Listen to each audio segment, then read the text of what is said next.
Hello everyone, welcome to my channel time is precious. आज के इस वीडियो में हम स्टार्ट करेंगे part number 2 class 8 history chapter number 6 civilising the native educating the nation.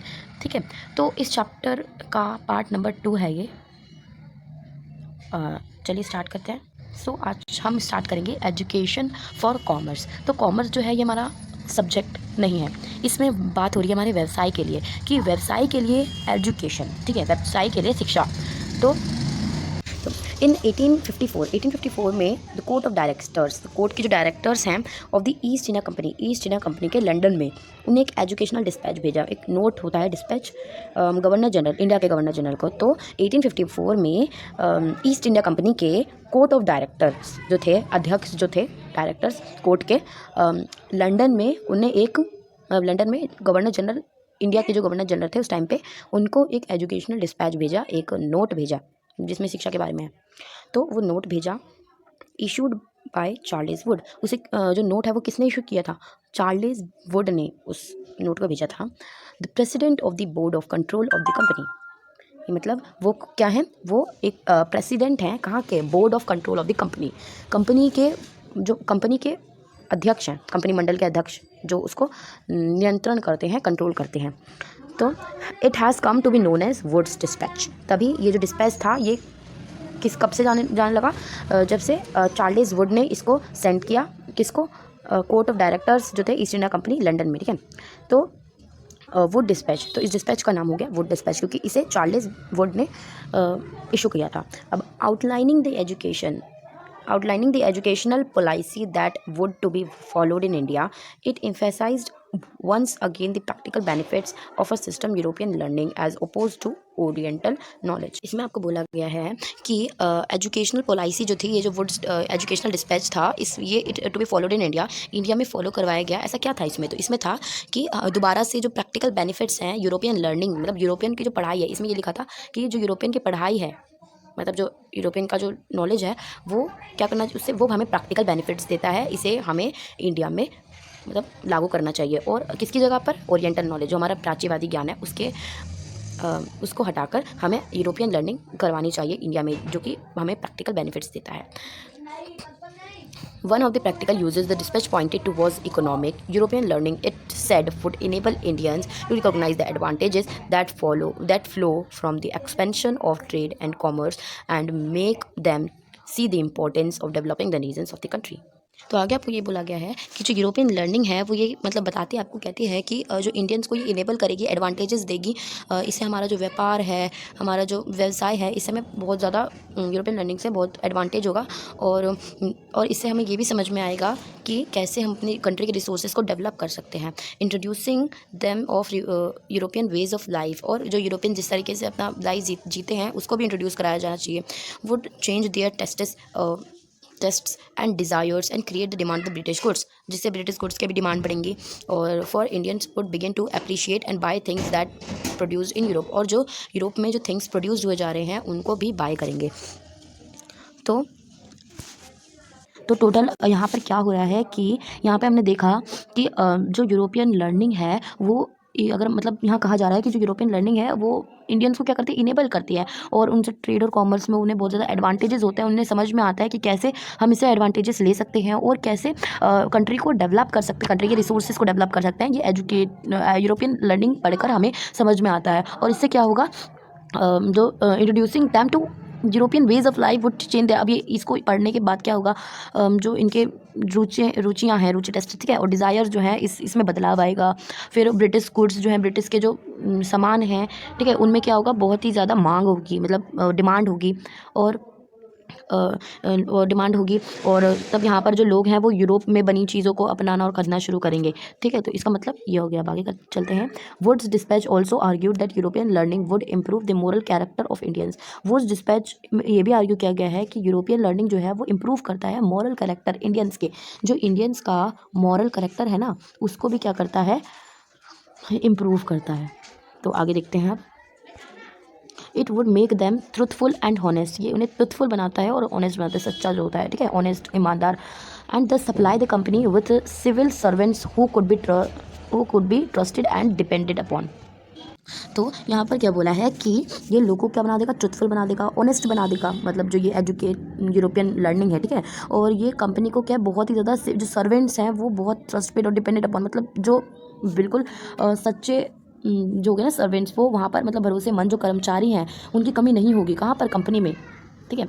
अब ये जो लिटरेचर है of East, the literature of the East was not only full of grave errors. ये जो लिटरेचर है ईस्ट का, मतलब लिटरेचर होता है ईस्ट, ठीक है, लिटरेचर ऑफ द ईस्ट ये क्या है, पूरब, लिटरेचर ऑफ द ईस्ट, पूरब, ईस्ट को पूरब कहते हैं। और ये किससे बहुत ही ज़्यादा ग्रेव एरर्स जिसे हम कहते हैं भयानक, ग्रेव भयानक, और एरर्स को हम कहते हैं त्रुटियाँ, ठीक है, इनसे बहुत ज़्यादा भरा हुआ है और भरा पड़ा था। तो यहाँ पे पास्ट की बात की जा रही है। It could also not instill in people's a sense of duty and commitment to work, nor could it develop the skills required for administration। इसका मतलब है कि ये ना ही लोगों के अंदर एक ड्यूटी का सेंस पैदा कर सकता है और ना ही उन्हें काम करने की सलाह देता है, और ना ही ये उनके अंदर स्किल्स पैदा कर सकता है रिक्वायर्ड, जो कि हमारे एडमिनिस्ट्रेशन के लिए बहुत ज़्यादा रिक्वायर्ड हैं, ठीक है। फॉलोइंग द 1854 डिस्पैच, 1854 की डिस्पैच के द्वारा जो दिया है यहाँ पर, several measures were introduced by the British. बहुत सारे जो मीजर्स हैं वो ब्रिटिश के द्वारा क्या किए गए हैं, उठाए गए हैं कदम, ठीक है। Education departments of the government के education departments were set up to extend control over the matters regarding education. उन्हें बहुत सारे जो ओवरऑल जो भी मैटर्स हैं वो एजुकेशन के रिगार्डिंग वो कंट्रोल किए हैं। Steps were taken to establish a system of university education. बहुत सारे स्टेप्स भी लिए हैं हम कैसे कि अपनी एजुकेशन को इस्टेब्लिश कर सकते हैं। In 1857 while the sepoys rose in revolt of in Meerut and Delhi, universities were being established in Calcutta, Madras, Mumbai. ये जैसे कि पता है ये जो तीन हैं हमारी प्रेसिडेंसीज हैं ब्रिटिशर्स के टाइम की, प्रेसिडेंसीज, ठीक है, लिख लेना आप, प्रेसिडेंसीज हैं ये ब्रिटिश के टाइम की। Attempts were also made to bring about the changes within the system of small education. अब जो स्कूली शिक्षा है इसकी जो प्रणाली है इसमें बहुत सारे इनके चेंजेस लाने के बहुत ही ज़्यादा प्रयास भी किया गया है, ठीक है, ट्राई किया गया है बहुत ही इनमें।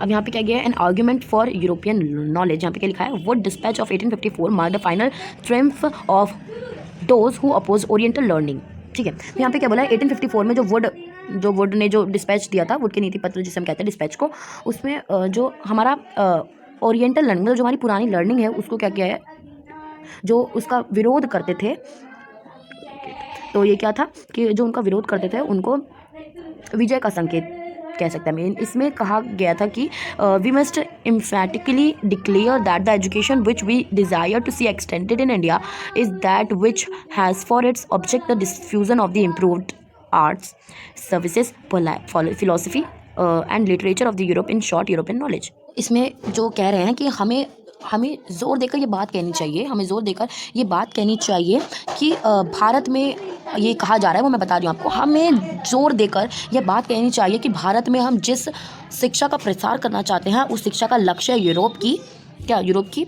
इम्प्रूव आर्ट्स, सर्विसेज, फिलोसफी या literature of Europe, in short of European language, मतलब उसका प्रसार करना है इसमें जो कहा जा रहा है, ठीक है। अब आगे ये Bombay University in the 19th century. Overall जो ये वाला यहाँ तक ये है आपका, ये जो मैंने अंडरलाइन किया है, हाईलाइट किया है, ये बहुत ही ज़्यादा इंपॉर्टेंट है, इसको एक बार पढ़ लेते हैं। इसमें बोला था कि 1854 की डिस्पैच में बहुत सारे कदम उठाए गए थे बाय द ब्रिटिश, इंट्रोड्यूस करवाए गए थे। तो जो एजुकेशनल डिपार्टमेंट्स है ऑफ द गवर्नमेंट, अब कौन कौन से वो सेवरल मीजर्स हैं, तो ये आपका आ सकता है कि right some several measures that is introduced by the British in 1854 despatch. तो इसमें हम ये लिख सकते हैं फर्स्ट पॉइंट की educational departments of the government were set up extend control over all matters regarding education. Education के रिगार्डिंग जो भी ओवरऑल मैटर्स होते हैं उनको कंट्रोल करने के लिए बहुत सारे government departments, education departments of the government क्या किए गए थे, सेटअप किए गए थे। फर्स्ट पॉइंट ये हो गया आपका यहाँ से यहाँ तक। एंड सेकंड पॉइंट आप ये लिख सकते हैं कि step were taken to establish the system of university education, ठीक है। तो अब बहुत सारे स्टेप्स भी लिए गए, इस्टेब्लिश करवाया गया सिस्टम किसका, यूनिवर्सिटी एजुकेशन का, और जो विश्व हम एजुकेशन कहते हैं, विश्व शिक्षा विद्यालय जो होते हैं वो, ठीक है। अब थर्ड पॉइंट इन 1857 में जब सिपाहीज जो थे वो रिवॉल्ट, जो मेरठ दिल्ली इन सब में रिवॉल्ट हो रहा था, तब बहुत सारी यूनिवर्सिटीज़ क्या की थी, इस्टेब्लिश करवाई गई थी, कलकत्ता में, मद्रास, मुंबई, इन सब में, ठीक है। Attempts were also made to bring about changes in the system of school education. और क्या किया गया था कि स्कूली जो शिक्षा है उसमें बहुत सारे परिवर्तन भी लाए गए थे, इनका प्रयास किया गया था परिवर्तन लाने का। अब आगे जो है फिगर दे रखी है आपको, figure 5, Bombay University in the 19th century में बॉम्बे यूनिवर्सिटी जो है वो ये रही, ठीक है। अब आगे है the demand of the moral education. Moral education के क्या क्या डिमांड्स थे। तो the demand for moral education, moral education को हम कहते हैं नैतिक शिक्षा। तो नैतिक शिक्षा जो है इसके क्या क्या डिमांड्स थे, ठीक है, कि जो मॉरल एजुकेशन की जो मांग थी। The argument for practical education was strongly criticized by the Christian missionaries in India in the 19th century. 19th century में 19वीं सदी में भारत में जो क्रिश्चियन मिशनरीज थी, जो ईसाई प्रचारकों जो होते हैं ने क्या प्रैक्टिकल एजुकेशन के पक्ष में जो मिशनरीज थी, मतलब जो प्रैक्टिकल एजुकेशन के जो आर्ग्यूमेंट्स थे उनमें क्या उसके तौर पर मतलब क्या किया, उन्होंने बहुत ही ज़्यादा क्रिटिसाइज़ किया, विरोध किया, ठीक है।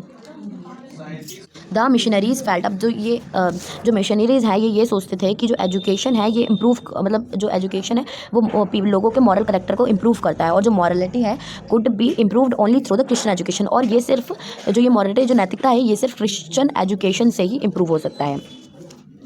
Until 1813 the East India Company was opposed to missionary activities in India.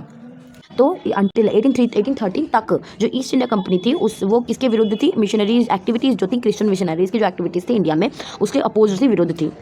It feared that missionaries activities would provoke reaction amongst the local population, जो हमारी स्थानीय जनता है, and make them suspicious of British, सबकी नज़र से दो लोग जो है देखने लगेंगे, उन्हें डर था ब्रिटिशर्स को in the presence in India. तो इसका टोटल मतलब क्या निकलता है कि जो कंपनी है उनको ये डर था कि जो मिशनरीज़ हैं, मिशनरीज़ की जो एक्टिविटीज़ हैं उसकी वजह से जो हमारी लोकल पॉपुलेशन है, स्थानीय जनता जो है, उनके बीच एक असंतोष पैदा होगा और लोग भारत में अंग्रेज़ों की उपस्थिति को शक की नज़र से देखने लगेंगे, ठीक है। तो ब्रिटिश आगे है, enable to British established an institution with British control territories, the missionary set up a mission at Serampore in an area under the control of the Danish East India Company. A printing press was set up in 1800 and a college established in 1880. अब यहाँ पर क्या है कि British की जो territories हैं, जो ब्रिटिश जो टेरिटरीज़ को कंट्रोल करते थे, उनमें अपने इंस्टीट्यूशन ना खोल पाने की वजह से जो द मिशनरीज़ जो है उनने एक मिशन सेटअप किया, कहाँ पर, सेरमपुर में, in an area under the control of Danish east India company, जो कि डैनिश ईस्ट इंडिया कंपनी के कंट्रोल में था। अ प्रिंटिंग प्रेस, मतलब कि कितने वर्ष 1800 में एक छापा खाना लगाया गया, एक प्रिंटिंग प्रेस लगाया गया, और 1818 में एक कॉलेज खोला गया, ठीक है। तो देख लिया हमने। अब आगे है ओवर द 19th सेंचुरी। अब 19th सेंचुरी के दौरान जो पूरे जो भारत के प्रचारक स्कूल, मिशनरी जो स्कूल थे वो खोले गए, ठीक है। और 1857 के बाद however the British government in India, जो ब्रिटिश की गवर्नमेंट थी, was reluctant to directly support missionary education. अब क्या लिखा है कि जो 19th सेंचुरी है उसके दौरान की जो बहुत सारे भारत में प्रचारक स्कूल खोले गए, मिशनरीज स्कूल खोले गए, लेकिन 1857 के बाद, ठीक है, भारत की ब्रिटिश सरकार जो थी वो मिशनरीज़ की जो शिक्षा थी को क्या करने लगे, सहायता देने में आनाकानी करने लगी थी। मतलब कि यहाँ पर क्या हुआ कि उन्हें डर था कि लोग उन्हें शक ना करने लगे अगर वो उनके खिलाफ रहेंगे मिशनरीज एक्टिविटीज़ के। तो आगे क्या हुआ, 1857 के बाद मतलब ये फिर उनका साथ देने लगे थे। उनने ईस्ट इंडिया कंपनी जो थी, डैनिश ईस्ट इंडिया कंपनी, वहाँ पे सेरमपुर में अपना मिशन भी खोल लिया और उन्हें कॉलेज भी बना लिया, ठीक है, मिशनरीज क्रिश्चियन मिशनरीज ने। लेकिन आगे क्या हुआ कि 1857 के बाद जो ब्रिटिशर्स थे वो थोड़ा आनाकानी करने लगे उनका साथ देने में, ठीक है। सरकार को लगता था कि जो अब यहाँ पे क्या है, there was a feeling that any strong attack customs practices beliefs and religious ideas might enrage native opinion. और अगर यहाँ पे क्या है कि वो ये भी सोचते थे कि अगर कोई भी attack, any strong attack on किस पे, लोकल जो कस्टम्स हैं, उनके जो रीति रिवाज हैं, प्रैक्टिसेस हैं लोगों के जो, ठीक है, बिलीव्स हैं, वो क्या सोचते हैं, उनके रिलीजियस आइडियाज़ जो हैं, तो जो नेटिव्स हैं, देसी जनता, तो क्या करने लगेंगे, अगर उन्हें भड़का सकती है, मतलब कोई भी अगर छेड़छाड़ होती है इनके किससे, कस्टम से, प्रैक्टिसेस से, बिलीव से, रिलीजियस आइडियाज़ से, अगर कोई भी छेड़छाड़ होती है तो जो लोग हैं, जो हमारी देसी जनता जो है वो भड़का सकती है, ठीक है। अगर कोई भी छेड़छाड़ होती है इनके इन सब चीज़ों के साथ तो वो भड़क जाएंगे लोग, ऐसा ब्रिटिशर्स सोचते थे। अब ये क्या है, Serampore college on the banks of the river Hooghly near Calcutta. तो ये बहुत ही ज़्यादा इंपॉर्टेंट है, इसको हमें याद रखना है। तो यहाँ पे क्या हुआ था कि सेरमपुर में एक कॉलेज खुला था, कहाँ पर, banks of river Hooghly near Calcutta, ठीक है, जहाँ पे ईस्ट इंडिया कंपनी थी। अब नेक्स्ट है what happened to the local schools, हम पढ़ेंगे पार्ट नंबर 3 में। Thank you.